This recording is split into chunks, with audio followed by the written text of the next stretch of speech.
खलीफा के हम हैं, खलीफा हमारा, वो दिल है हमारा, आका हमारा, हमारा हमारा खलीफा हमारा, वो दिल है हमारा, आका हमारा, वो दिल है हमारा, आका हमारा। Bismillahirrahmanirrahim. Assalamualaikum warahmatullahi wabarakatuh. Selamat datang kembali di acara minggu ini bersama Huzur. Kami merasa terhormat mempersembahkan cuplikan mulakat di mana Hazrat Khalifatul Masih Al-Khamis Ayyadahullahu Ta'ala bin Nasril Aziz berkenan mengadakan mulakat dengan para lajnah dan nasirat dari Swiss. Pada tanggal 28 Juni, anggota lajnah dan nasirat dari Swiss mendapat karunia mulakat bersama Huzur Ayyadahullahu Ta'ala bin Nasril Aziz. Mereka melakukan perjalanan untuk mulakat di Islamabad. Dalam mulakat, mereka mendapat karunia mengajukan pertanyaan mengenai berbagai topik keagamaan maupun hal terkini. Pertanyaan saya, bagaimana seorang kakak perempuan dapat menjadi teladan bagi adik-adiknya yang memiliki usia berbeda-beda, dan bagaimana memperkuat hubungan dengan mereka? Huzur bersabda, pertama-tama tunjukkan teladan yang baik melalui diri Anda sendiri. Laksanakan solat, biarkan mereka tahu bahwa kakak mereka adalah seorang yang dawam solat 5 waktu, beribadah kepada Allah, memiliki akhlak yang baik, berbicara dengan baik, dan apabila ia melarang kami dari hal-hal yang buruk, maka ia sendiri pun menjauhinya. Dan jika ia menyuruh kami menampilkan akhlak yang baik, maka ia sendiri pun menjalankannya. Ketika mereka melihat teladan itu, mereka akan memperbaiki diri mereka dengan sendirinya. Jadi semuanya tergantung pada teladan pribadi Anda. Nasihatilah mereka dengan lembut. Seorang tidak boleh bersikap keras. Duduklah bersama mereka untuk beberapa waktu dan berbicaralah. Katakanlah, mari kita duduk dan berbincang. Bahaslah topik-topik mengenai akhlak yang baik atau tentang persoalan dunia yang sedang terjadi saat ini. Anda juga dapat membicarakan hal tersebut. Lalu perhatikan apa yang menjadi minat masing-masing adik Anda. Berbicaralah dengan mereka, dengarkan apa yang mereka minati. Jika Anda hanya mengatakan hal-hal seperti solatlah, bacalah Al-Quran, lakukan ini, lakukan itu, mereka akan berkata, kamu membuat kami berada dalam posisi yang sulit. Mereka melihat lingkungan yang berbeda di luar rumah. Anda sendiri juga menonton televisi dan menggunakan internet di hadapan mereka. Dan lingkungan tentu memberikan pengaruh. Karena mereka melihat berbagai hal di luar sana, maka berdiskusilah dengan mereka. Inilah keburukan yang ada di luar. Sedangkan Islam mengajarkan hal yang berbeda. Kemudian dengarkan pendapat mereka, sehingga sudut pandang mereka dapat muncul. Lalu jelaskan apa ajaran Islam. Pertanyaan saya, doa apa yang sebaiknya kami panjatkan untuk Huzur? Huzur menjawab, berdoalah agar Allah Ta'ala melimpahkan keberkatan dalam pekerjaan khilafat, agar rencananya berhasil, dan agar Allah Ta'ala menurunkan hasil-hasil terbaik darinya. Dan semoga Dia meningkatkan keimanan dan keikhlasan Anda semua, serta menjadikan Anda semua penolong khalifah. Pertanyaan saya, sebagai seorang Muslim, terkadang kami merasa tersisih di antara teman-teman kami karena kami berusaha mengikuti ajaran Islam, yaitu menjaga kesopanan dan menghindari aktivitas tertentu. Bimbingan apa dari Huzur agar kami dapat menghadapi perasaan itu? Huzur bersabda, tidak semua anak perempuan di sekolahmu seperti itu yang mengucilkan atau menjauhimu. Pasti ada teman yang baik. Karena itu carilah teman yang baik. Bukankah ada anak-anak Ahmadi yang ada di dekat rumah Anda dan berada dalam pengurus lajnah Anda? Kalau begitu, bertemanlah dengan mereka. Bertemanlah dengan anak-anak Ahmadi. Hadirilah pertemuan nasirat. Di sana bicarakanlah hal-hal yang baik bersama mereka. Bertemanlah juga dengan anak-anak perempuan di sekolahmu yang memiliki akhlak yang baik. Mereka yang hanya mengatakan bahwa Anda berbeda karena mengamalkan Islam dan melihat dengan cara yang tidak baik, maka tinggalkanlah mereka. Lebih baik tidak berteman dengan mereka. Carilah teman-teman yang baik, karena teman yang baik memiliki pengaruh yang besar. Jika Anda berteman dengan anak-anak perempuan seperti itu, maka suatu saat Anda pun akan berhenti sholat, dan keimanan Anda kepada Allah Ta'ala akan hilang. Karena itu, daripada mengkhawatirkan apa yang akan dikatakan orang lain, Anda harus memiliki keyakinan yang teguh bahwa Islam adalah agama yang benar. Kita adalah Muslim, dan kita harus menyebarkan pesan Islam ke seluruh dunia, serta menjadikan semua orang sebagai penyembah Allah Ta'ala. Untuk itu, kita harus melakukan amal-amal saleh dan juga berdoa kepada Allah Ta'ala. Allah Ta'ala juga akan memberikan teman-teman yang baik. Teman yang baik juga diperoleh melalui karunia Allah Ta'ala. Jadi berdoalah agar Allah menganugerahkan teman-teman yang baik. Adapun teman yang berbicara seperti itu, lebih baik tinggalkanlah mereka. Carilah anak-anak perempuan yang baik. Pasti ada 50-100 anak perempuan yang ada di kelas di sekolah. Bertemanlah dengan mereka yang memiliki akhlak yang baik. Tidak perlu berteman dengan mereka yang tidak memandang agama dengan baik. Adapun selebihnya, tunjukkan teladanmu sendiri. Bersikaplah dengan baik. Ketika akhlak Anda yang baik tampak di hadapan mereka, mereka sendiri akan datang bertanya kepada Anda dan kemudian mereka akan mendengar Anda. Pertanyaan saya, jika Huzur hendak memberikan satu nasihat yang akan bermanfaat bagi saya sepanjang hidup saya, apakah nasihat itu? Huzur bersabda, nasihat tidak dapat diberikan hanya dalam satu kata. Hal yang paling utama adalah jangan pernah melupakan Allah Ta'ala. Selalu anggap bahwa Allah Ta'ala sedang memperhatikan saya setiap saat. Jika saya melakukan amal-amal yang baik, Allah Ta'ala akan memberikan pahala kepada saya. Dan jika saya melakukan perbuatan yang buruk, Allah Ta'ala juga dapat menghukum saya. Oleh karena itu, segala sesuatu yang saya lakukan harus dilakukan semata-mata untuk memperoleh keridhaan Allah Ta'ala. Apabila seluruh perbuatan Anda dipersembahkan demi meraih keridhaan Allah, maka Anda juga harus ingat bahwa Allah Ta'ala menetapkan banyak perintah, yaitu memenuhi hak sesama manusia, memperhatikan orang miskin, menjaga saudara-saudara kita, serta mencari ilmu. Allah Ta'ala telah menjelaskan banyak perintah, ada 600-700 perintah di Al-Quran. Apabila tujuan hidup Anda adalah untuk memperoleh keridhaan Allah, maka seluruh hal yang lainnya akan secara alami tertata dalam kehidupan Anda. Ada seorang bertanya kepada Hazrat Masih Maud alaihissalam, amal apa yang harus dilakukan? Kemudian Huzur menjawab, bertakwalah kepada Allah dan lakukan segala sesuatu. Apabila Anda bertakwa kepada Allah, Anda akan memiliki keyakinan, dan sebagai akibatnya Anda tidak akan melakukan kesalahan. Pertanyaan saya, bagaimana kami dapat mencintai Allah? Dan bagaimana kami dapat menunjukkan kepada Allah bahwa kami mencintainya? Huzur bersabda, Allah Ta'ala berfirman, beribadahlah kepadaku, taatilah perintah-perintahku, dan ikutilah Rasulku dalam segala sesuatu yang beliau ajarkan kepada kita. Rasulullah SAW adalah Rasul yang paling dicintai Allah Ta'ala. Beliau adalah Rasul yang paling dikasihi Allah Ta'ala. Allah berfirman kepada Rasulullah agar beliau mengatakan kepada manusia, ikutilah aku dan amalkanlah petunjuk yang aku berikan kepadamu, maka Allah akan mencintaimu. Jika Allah mencintai Anda, Dia akan mengabulkan doa-doa Anda. Akan tetapi pertama-tama Anda harus memperbaiki diri. Ikutilah semua kebajikan yang diajarkan oleh Rasulullah SAW, maka Allah akan mencintai Anda sebagai gantinya.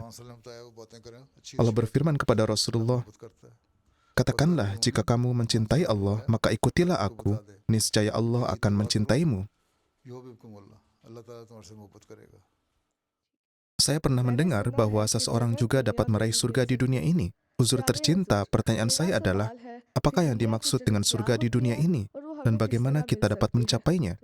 Huzur menjawab, ketika Anda melihat sesuatu yang indah, mengunjungi suatu tempat yang sangat baik, atau mendengar kata-kata yang penuh kebajikan, bukankah Anda mengatakan, ini luar biasa, betapa indahnya ini, rasanya seperti surga. Anda tinggal di Swiss, bukan? Beberapa wilayah di sana sangat indah, dan ini seperti surga. Ketika Anda menyaksikan hal-hal yang begitu indah, lalu menyebutnya sebagai surga, itu hanyalah sebuah ungkapan. Demikian pula, apabila Anda melakukan amal-amal saleh, semata untuk memperoleh keridhaan Allah Ta'ala, maka Allah akan ridho kepada Anda. Ketika Dia melimpahkan pahala kepada Anda, itulah yang menjadi surga bagi Anda. Apabila Anda beribadah kepada Allah, Anda akan merasakan kenikmatan, dan itu akan menjadi surga bagi Anda. Oleh karena itu, kembangkanlah pemahaman yang mendalam dan sungguh-sungguh tentang ibadah. Menangislah ketika bersujud di hadapannya, karena Anda akan merasakan kenikmatan darinya, dan Anda akan berkata, aku telah memasuki surga.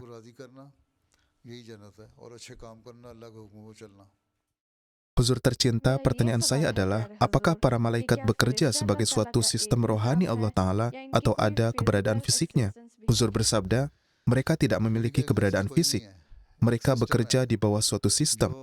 Pikiran yang baik dan saleh yang muncul di dalam hati ditempatkan di sana oleh malaikat Allah. Allah Ta'ala telah menetapkan suatu sistem yang teratur. Dia telah menetapkan berbagai nama untuk menyampaikan pesan-pesan tertentu. Ada malaikat Jibril yang datang menyampaikan wahyu, kemudian ada malaikat maut, malaikat kehidupan, dan seterusnya. Ada nama seperti Israfil dan berbagai nama lainnya. Jadi, pikiran-pikiran suci yang muncul di dalam hati seseorang atau sebagai sarana yang diwujudkan demi kebaikan seseorang. Sebagai contoh, ketika seseorang sakit, lalu Allah menyembuhkannya, Ia memerintahkan malaikat tertentu untuk menciptakan kondisi tertentu di dalam tubuhnya, sehingga obat yang diberikan dapat bekerja. Terkadang dokter memberikan obat, tetapi obat itu sama sekali tidak memberikan efek. Di kesempatan lain hanya diberikan dosis yang sangat kecil, namun ternyata sangat efektif. Jadi Allah Ta'ala memerintahkan malaikat tertentu untuk mengatur agar tubuh merespon obat tersebut. Dengan cara yang sama, ada malaikat-malaikat yang menyampaikan wahyu. Mereka membawa wahyu dari Allah Ta'ala kepada para nabi. Demikian pula mereka tampak dalam bentuk mimpi-mimpi yang benar. Apabila muncul pikiran-pikiran yang buruk, maka itulah pikiran-pikiran setan. Setan juga tidak memiliki keberadaan fisik. Rasulullah SAW bersabda, setan mengalir di dalam aliran darah setiap manusia. Di mana kita dapat melihat setan mengalir di dalam darah? Oleh karena itu, setan melambangkan pikiran yang kotor. Karena itu, Anda harus menjaga diri dari pikiran-pikiran tersebut. Apabila Anda ada dalam pemikiran yang baik dan berdoa kepada Allah Ta'ala, maka Allah Ta'ala mengusir pikiran-pikiran setan itu. Lalu para malaikat menggantikannya. Jadi, pikiran-pikiran yang baik dan suci itu berasal dari malaikat. Karena Allah Ta'ala menyampaikan pesannya kepada Anda melalui mereka, dan pesan itu terbentuk sebagai suatu pikiran dalam diri Anda. Huzur, di sekolah saya tidak ada seorang yang memakai kerudung. Terkadang seseorang menjadi minder. Huzur tercinta, apa yang harus kami lakukan? Huzur bersabda, mengapa Anda menjadi minder atau rendah diri? Saya sudah mengatakan bahwa kita harus menyampaikan seluruh pesan Islam kepada dunia. Dan ajaran Islam adalah kita harus teguh dalam keimanan kita. Karena itu, sama sekali tidak perlu merasa rendah diri. Sekalipun ada seorang yang mengganggu, Anda harus menjawab mereka bahwa kitalah yang benar dan kalianlah yang salah. Tidak perlu merasa takut. Seorang Muslim Ahmadiyah harus memimpin dunia, bukan takut kepada dunia. Oleh karena itu, tidak ada alasan untuk merasa khawatir. Dan kalaupun Anda tidak memakainya di sekolah, itu juga tidak masalah. Anda dapat memakainya ketika berada di luar sekolah, apabila memang ada seragam sekolah, atau guru mengharuskannya. Kalau memang sekolah melarang memakainya, maka tidak apa-apa jika di kelas. Akan tetapi Anda harus memiliki tekad yang kuat. Tunjukkan kepada mereka, inilah prinsip saya bukan berusaha menyenangkan kalian, melainkan menyenangkan Allah saya, yang memerintahkan agar pakaian seseorang harus sopan dan menjaga kehormatan. Katakan kepada mereka, kalian orang-orang Kristen di sini mulai melupakan ajaran Kristen. Ketika kalian menampilkan gambar Maryam, Maryam mengenakan kerudung. Katakan kepada mereka, saya hanya meneladaninya, sedangkan kalian tidak meneladaninya. Bagaimana batas antara harga diri dan kesombongan dapat ditentukan? Dan bagaimana saya, sambil menjaga keseimbangan antara harga diri dan kerendahan hati, dapat menjadi perwujudan cinta untuk semua, kebencian tidak untuk siapapun? Huzur bersabda, kesombongan adalah ketika seseorang memiliki suatu kelebihan, lalu membanggakannya di hadapan orang lain. Ketika Anda mulai menyombongkan diri, itulah kesombongan. Jika Anda mengatakan kepada orang lain, aku lebih baik daripada kalian, itulah kesombongan. Berbicara kepada seseorang yang kedudukannya lebih rendah dengan sikap merendahkan juga merupakan kesombongan. Namun apabila seseorang mengatakan sesuatu yang salah kepada Anda, maka daripada bertengkar dengannya di tempat itu, sebagai bentuk harga diri, Anda cukup bangkit lalu pergi meninggalkannya. Karena itulah Allah Ta'ala berfirman di dalam Al-Quran Suci, bahwa ketika kalian mendengar perkataan yang sia-sia, berpalinglah darinya dan tinggalkanlah tempat itu. Itulah harga diri Anda, yaitu melindungi diri dari hal-hal yang buruk, sehingga kehormatan Anda tetap terjaga. Harga diri berarti menjaga kehormatan diri, sedangkan kesombongan adalah sesuatu yang sama sekali berbeda. Menganggap diri lebih tinggi daripada orang lain ini merupakan kesombongan. Adapun kerendahan hati, seseorang hendaknya menyadari bahwa apapun yang ia miliki adalah semata-mata karena karunia Allah Ta'ala. Dan di dalam karunia Allah Ta'ala itu, ia harus semakin menunjukkan kerendahan hati. Bantulah orang yang miskin, temuilah mereka dengan penuh kebaikan. Jangan ada kesombongan. Apabila Anda tidak menunjukkan kesombongan, maka itulah kerendahan hati. Apa lawan kesombongan? Kerendahan hati. Jadi sekarang Anda sudah dapat membedakannya. Anda sudah sangat terpelajar. Usia Anda 21 tahun. Apakah Anda kuliah di universitas? Anda seharusnya mengetahui hal ini. Mengenai prinsip cinta untuk semua, kebencian tidak untuk siapapun. Janganlah menumbuhkan kebencian kepada siapapun di dalam hati Anda. Jika seseorang membenci Anda, bukan berarti Anda dapat mencintainya seperti Anda mencintai orang-orang terdekat Anda. Cinta kepada mereka cukup diwujudkan dengan menunjukkan kepedulian kepada mereka, yaitu berharap semoga Allah Ta'ala memberikan petunjuk kepada mereka ke jalan yang benar, dan Anda mendoakan mereka. Dan apabila seseorang berbuat salah kepada Anda, misalnya ia bersikap sombong, jangan sampai hal itu membuat Anda menjadi sombong dengan cara yang sama. Berdoalah untuk mereka, lalu tinggalkanlah tempat itu. Katakan, ini hanyalah perkara-perkara yang sia-sia. Saya tidak ingin melibatkan diri saya dalam hal-hal seperti ini. Ya, saya akan berdoa semoga Allah Ta'ala memberikan petunjuk kepada kamu. Adapun mengatakan bahwa harus tumbuh kecintaan dalam hati Anda, cinta seperti cinta kepada orang tua, ini tidaklah mungkin. Cinta kepada musuh berarti mendoakan mereka agar Allah Ta'ala memberikan petunjuk kepada mereka. Pertanyaan saya adalah, setelah menikah, seorang perempuan mengalami masa perubahan terbesar dalam hidupnya. Jika ia ingin melanjutkan pendidikan, mengembangkan kemampuan, bagaimana sebaiknya ia membicarakan ini dengan cara bijaksana? Selain itu, apa tanggung jawab mertua dan terutama suami? Huzur bersabda, ketika seorang wanita menikah, tanggung jawab utamanya adalah mengurus rumah tangga. Setelah ia memiliki anak, tanggung jawab utamanya adalah membesarkan anak-anaknya. Apabila ia telah memperoleh pendidikan, maka ia hendaknya menyalurkan pengaruh positif dari pendidikan tersebut kepada anak-anaknya. Seorang perempuan yang tidak berpendidikan tidak dapat membesarkan anak-anaknya sebaik perempuan yang saleh dan berpendidikan. Oleh karena itu, tujuan utama Anda hendaknya adalah menjaga rumah tangga dan membina akhlak anak-anak. Islam mengajarkan konsep pembagian tugas, di mana laki-laki memiliki tanggung jawab tertentu dan perempuan juga memiliki tanggung jawab tertentu, seperti mengurus dan mengatur rumah tangga serta mentarbiyati anak-anak. Memang Islam juga mendorong wanita untuk memperoleh pendidikan supaya ilmu tersebut dapat berguna kepada anak-anak mereka. Karena itu Hazrat Muslim Maud radhiyallahu ta'ala anhu menulis, beliau mendirikan lajnah agar para perempuan terbiasa menuntut ilmu dan agar generasi berikutnya menjadi generasi yang berpendidikan. Inilah tanggung jawab para ibu. Sebagian perempuan memang menekuni profesi yang baik seperti guru atau dokter, dan mereka melakukannya demi tarbiyat anak-anak dan demi mengkhidmati umat manusia. Tidak perlu bekerja semata-mata demi mencari uang. Kecuali apabila suami bersikap kikir, dalam keadaan seperti itu, seorang istri hendaknya mengatakan kepada suaminya bahwa adalah tanggung jawab suami untuk memenuhi kebutuhan rumah tangga, sedangkan tanggung jawab istri adalah mengelola rumah tangga dengan baik. Harus ada qanaah, rasa cukup dan puas. Jika suami memperoleh penghasilan yang baik dan bekerja keras, maka seorang istri tidak seharusnya terus-menerus bertengkar dengan suaminya dan menuntut lebih. Prioritas utamanya adalah mentarbiyati anak-anak. Apabila generasi berikutnya menjadi generasi yang saleh, maka mereka akan memberikan manfaat bagi bangsa dan bagi umat manusia. Mereka akan menjadi orang-orang yang berpendidikan, memiliki akhlak yang baik.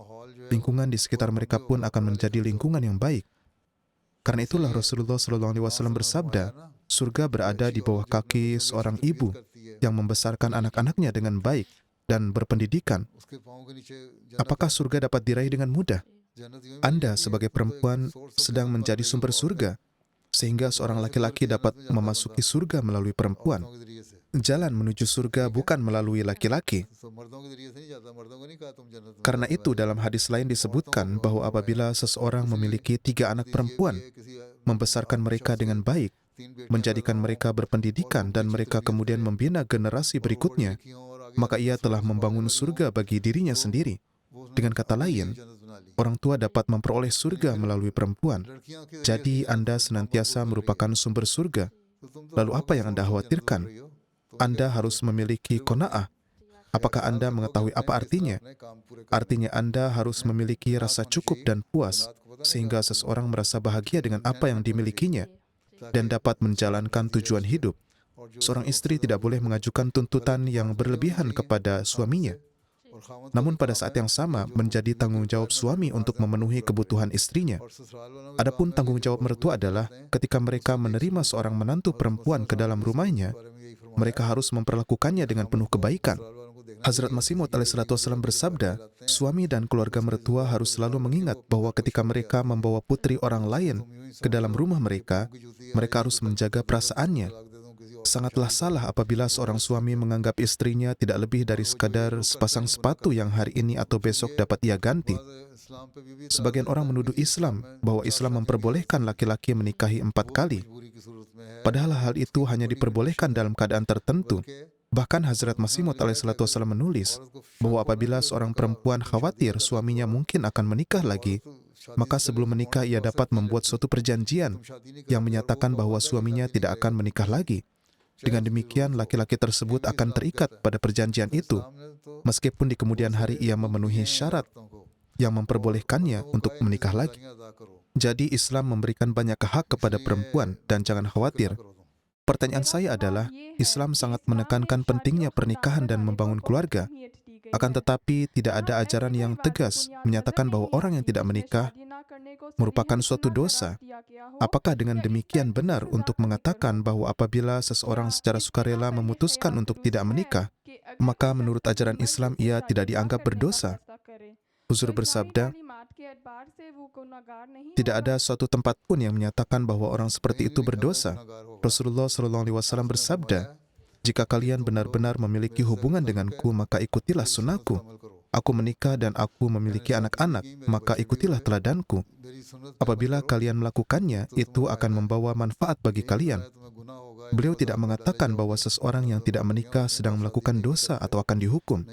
Kadang-kadang seseorang memang memiliki keadaan yang benar-benar menjadi alasan. Ada orang yang tidak menikah atau tidak mampu menikah, dan itu bukanlah suatu masalah. Mengenai apakah ini merupakan dosa, saya telah memberikan jawaban yang rinci.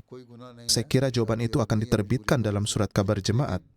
Petunjuk Rasulullah SAW adalah, apabila kalian ingin memiliki hubungan yang sejati denganku, maka ikutilah sunnahku. Dan sunnah beliau adalah menikah. Apabila tidak ada halangan yang nyata, sebaiknya menikah. Namun apabila memang ada alasan yang benar, maka orang itu sendiri yang tahu keadaannya, dan Allah Ta'ala pun maha mengetahuinya. Pertanyaan saya adalah, pada masa sekarang, sebagian guru atau masyarakat umum dipengaruhi oleh media sehingga memiliki kesalahpahaman mengenai Islam, misalnya tentang hijab atau hak perempuan. Tidak peduli seberapa banyak kami memberikan penjelasan atau berdialog dengan penuh hormat mengenai bagaimana Islam memberikan kebebasan dan hak kepada perempuan, mereka mengatakan bahwa kami sedang berusaha menyembunyikan sesuatu. Apa yang dapat kami lakukan? Huzur bersabda, ada sebuah peribahasa Panjabi, aku baru saja datang dari rumahku sendiri, tetapi kamu malah memberitahuku apa yang terjadi di rumahku. Ini terjemah bahasa Urdunya. Ini aslinya adalah peribahasa Panjabi. Maksudnya adalah saya lebih mengetahui keadaan agama saya sendiri karena saya menjalankan ajarannya dan saya merasa puas dengannya. Jadi mengapa orang lain yang justru mempermasalahkannya? Semua itu adalah pikiran-pikiran setan yang ditanamkan oleh setan ke dalam masyarakat. Dan inilah yang telah dijanjikan setan sejak zaman Adam. Ketika setan berkata, aku akan menyesatkan umat manusia. Ia bahkan menantang Allah Ta'ala bahwa banyak manusia yang tidak akan mengikuti ajarannya, melainkan akan mengikuti setan. Allah Ta'ala berfirman, baiklah, pergilah, aku akan memberimu penangguhan sampai waktu itu. Setan meminta agar diberi kebebasan hingga hari kiamat untuk menyesatkan manusia. Anda seorang hafizah, bukan? Jika Anda juga mempelajari terjemah Al-Quran, tentu Anda membaca kisah ini. Allah Ta'ala memberikan kebebasan kepadanya hingga waktu tertentu. Namun Allah Ta'ala juga berfirman bahwa setelah itu dia akan memenuhi neraka dengan orang-orang yang bersifat setan. Kehidupan yang sejati adalah kehidupan di akhirat, bukan? Karena itu Anda dapat mengatakan kepada orang-orang itu, kami merasa puas dengan ajaran-ajaran kami. Apabila mereka melihat wajah Anda muram ketika memakai hijab, mereka akan mengatakan bahwa Anda tertindas. Kalau Anda terlihat murung, orang akan menganggap Anda tertindas. Katakan kepada mereka bahwa Anda meyakini ajaran Islam ini benar, sehingga Anda mengikutinya. Islam mengajarkan agar seseorang mengikuti ajaran agamanya. Apabila saya menganggap diri saya seorang Muslim, maka menjadi kewajiban saya untuk mengamalkan ajaran Al-Quran Suci. Allah Ta'ala berfirman, La ikroha fid din, tidak ada paksaan dalam agama. Anda dapat mengatakan kepada mereka, apabila saya merasa tidak dapat mengamalkan ajaran-ajaran ini, maka saya bebas meninggalkan Islam. Islam tidak memerintahkan agar saya dibunuh karena hal itu. Sebagian ulama menimbulkan kegemparan dengan mengatakan bahwa hukuman bagi orang yang murtad adalah hukuman mati. Padahal Allah Ta'ala menyatakan bahwa hukuman bagi kemurtadan bukanlah hukuman mati. Di dalam Al-Quran disebutkan bahwa apabila ada orang-orang yang meninggalkan agama mereka, maka Allah Ta'ala akan mendatangkan kaum lain yang tidak takut terhadap celaan ataupun fitnah manusia. Karena itu katakanlah kepada mereka bahwa tidak ada paksaan dalam menerima Islam. Apabila Anda bergabung dengan suatu klub tersebut memiliki aturan atau ketentuannya sendiri. Islam pun menetapkan suatu kode etik dan tata perilaku. Apabila Anda tidak ingin mengikutinya, Anda bebas meninggalkannya karena tidak ada tempat bagi kemunafikan. Apabila Anda menjelaskannya dengan cara seperti ini, orang-orang akan memahaminya. Assalamualaikum. Inilah cuplikan dari mulakat yang berlangsung pada pekan lalu. Kini kita sampai pada segmen terakhir, ringkasan khutbah Jumat. Di khutbah Jumat hari ini, Huzur Ayyadahullah Ta'ala bin Nasril Aziz menyampaikan kebaikan hati dan kemurahan hati Hazrat Masih Maud alaihissalatu wassalam. Huzur menyampaikan peristiwa yang menggambarkan bagaimana Hazrat Masih Maud alaihissalatu wassalam memperlakukan orang-orang miskin dan mereka yang kelaparan. Pada suatu ketika, di rumah Hazrat Masih Maud alaihissalatu wassalam, seorang perempuan miskin mengambil sedikit beras tanpa izin. Orang-orang melihatnya sehingga terjadilah kegaduhan. Saat itu, Hazrat Masih Maud alaihissalatu wassalam sedang berada di kamar beliau, mengerjakan sesuatu. Ketika mendengar keributan itu, beliau keluar dan melihat seorang perempuan yang tampak sangat miskin dan berdiri dengan sebungkus kecil beras di tangannya. Setelah mengetahui apa yang terjadi dan melihat keadaan perempuan itu, hati beliau pun tergerak oleh belas kasihan. Beliau bersabda, perempuan ini tampaknya lapar dan sangat miskin. Berikan sedikit beras kepadanya, lalu biarkan ia pulang. Hendaknya kalian meneladani sifat Allah yang maha menutupi aib. Setelah meriwayatkan peristiwa ini, Hazrat Mirza Bashir Ahmad Sahib menulis, orang mungkin berkata, bukankah ini justru mendorong orang lain menjadi berani mencuri? Akan tetapi orang-orang yang bijaksana akan memahami bahwa harta itu memang milik Hazrat Masih Maud alaihissalatu wassalam sendiri. Sedangkan perempuan yang mengambilnya adalah seorang wanita yang kelaparan dan hidup dalam kemiskinan. Karena itu, tindakan tersebut pada hakikatnya termasuk memberikan pertolongan kepada orang-orang miskin. Dalam hadis juga tertera bahwa Nabi SAW pernah bersikap demikian. Dalam keadaan seseorang sangat miskin dan terpaksa mengambil sedikit makanan karena kelaparan, beliau tidak memperlakukannya sebagai seorang pencuri, melainkan memilih untuk memaafkan perbuatannya. Demikianlah teladan beliau. Allahumma sholli ala Muhammadin wa ala abdikal masihil mau'ud wa barik wa salim.